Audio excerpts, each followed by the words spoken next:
Hola, mi nombre es Tatiana Ríos y quiero hablar sobre mi rol como ciudadana global dentro del sistema financiero internacional. En mi vida diaria realizo varias actividades que me conectan con la economía mundial desde Colombia. Compro productos importados en supermercados, en tiendas online como ropa, tecnología o alimentos que llegan desde países como Estados Unidos, China o México.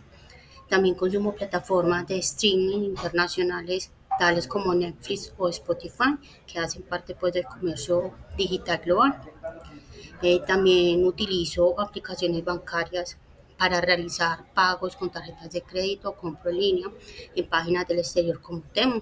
También al disfrutar de salidas, digamos así, a un centro comercial, al comprar un café colombiano exportado, reconozco como un producto nacional que se integra al comercio internacional y representa al país en el mundo.